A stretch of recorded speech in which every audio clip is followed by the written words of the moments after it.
Hi, Todd Dunn here on July 18, 2018. Today I'm aboard my 1936 wooden powerboat Tortuga, and in response to some requests I'm going to do a quick video tour of the interior. Alright, I'm going to start here in the main cabin. I'm standing at the port aft end of the main cabin looking forward, and we'll just pan over. You can see I've got a settee here all the way across the back. You'll see it better in a little bit. And then windows all the way around. The biggest gap is about 8 inches. There are 19 windows altogether and 9 of them open. Okay, here is the helm. You've got the bronze wheel.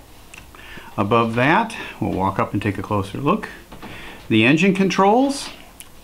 There is the throttle and shifter. I have a single lever system so that I don't have to fool around with trying to run 2 levers.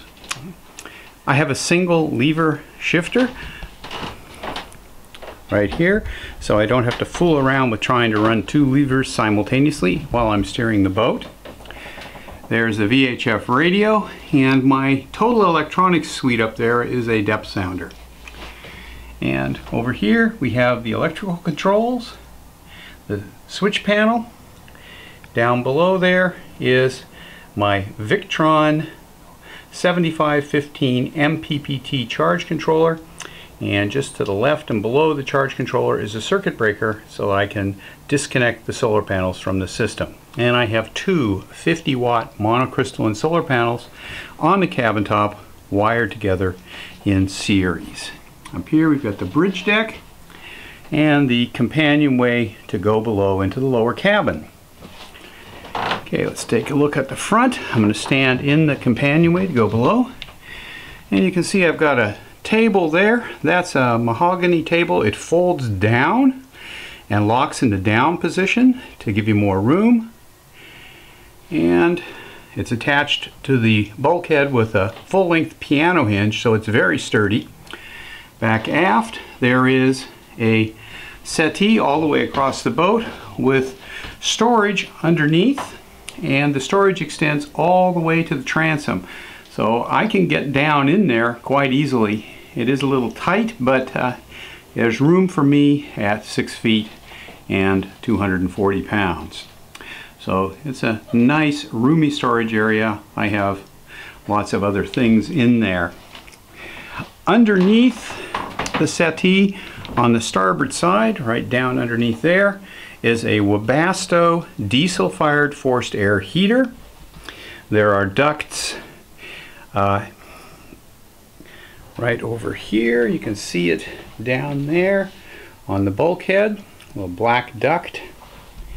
And there are also ducts down below in the lower cabin. Outboard here are fuel tanks. They're plastic fuel tanks. There's one on each side. They're both 20 gallons. So I have 40 gallons of diesel aboard. That said, the boat is diesel powered, and I'm going to open up the hatch down here on the sole and show you the diesel engine. Okay, there the hatch is open, and you can see the diesel engine. Transmission is under where I'm standing right now. That's a Volvo Penta D240 40 horsepower diesel, and that is the power for this boat. Over here we have batteries. Altogether I have 3 Group 27 lead acid batteries. One of them is my start battery, and the other 2 are my house bank, giving me a nominal house bank of 210 amp hours. And that is more than adequate for all of my systems. Let's take a look at the cabin top now. You can see up here the cabin top is Douglas fir bead board, and on top of laminated Douglas fir beams with mahogany trim strips. All of the lighting in the cabin, right there's one, is LED. So I use very little power to light the boat. I also have, as you'll see in a second, a brass hurricane lamp that burns oil that does a very nice job. Now we're looking out the aft end of the cabin. Those doors in the back open up to give us plenty of airflow through the cabin. Right, now that we've seen the upper cabin, let's go below and have a look at the lower cabin. Okay, let's go down into the lower cabin. There we go. To port is the galley. I apologize, don't have a super wide angle lens on this camera, but here's the galley. I am just in the process of rebuilding the ceiling on the port side here, where I had some deck leaks that had run down the inside and rotted out the pine ceiling that was in there, and I'm replacing it with Douglas fir, which will, like my new table I'm building, be painted at the end of the season. We have here a bronze sink with hot and cold pressure water. This is a Dometic 40 quart refrigerated cooler, which is my refrigeration system for the boat. The blue tape is there because I'm refinishing the trim right now, and my wife didn't want it to just be open, so I put the tape on it just to seal it up. There's stowage underneath the sink. Over here we have an Origo 2-burner alcohol stove. This is the cartridge type, not pressurized, so it's nice and safe. Up above we've got a dish cabinet. It's just a small one. We keep a lot of pots and pans over here on this shelf. And opposite the galley on the starboard side have a little standing desk. I am still looking for a fold-out seat to put here, but I haven't found one that I liked that I could afford. So this is just a little counter. It's got a solid white maple countertop with a fiddle and 3 drawers and a bin at the bottom aft, and a fire extinguisher up there. As we go forward, we have identical settees, port and starboard. Now port and starboard. A wooden cabin sole. Of course, it's a wood boat that's painted with porch and floor paint. Very durable paint. The rest of it is just ceiling going up, and there are 3 opening bronze ports in this cabin.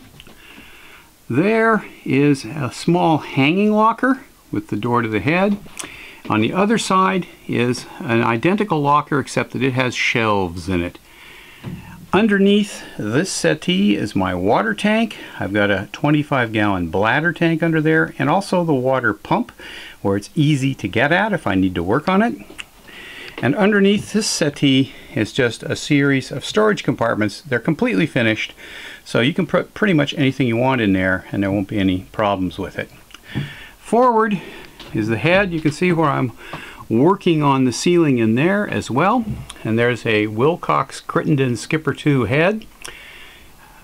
Forward of that is the anchor locker and 2 little stowage cabinets, one on either side, and a mirror up above.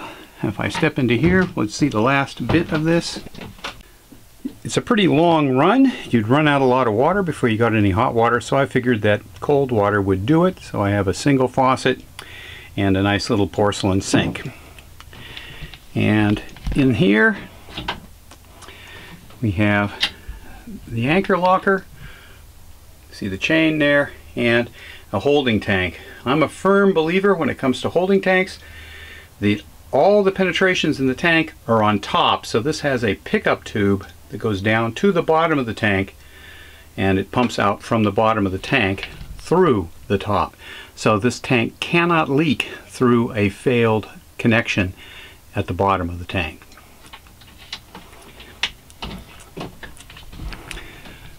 Okay, there is my hurricane lantern, which I really like. It gives a nice warm light, but my wife doesn't like the way it smells, which is just one of her things.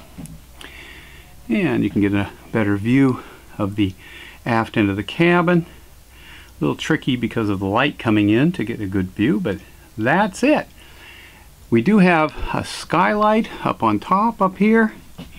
It's closed right now. It's got a canvas cover on it, and but we take it off when we're cruising. Little magazine rack with our flares, and that's pretty much it.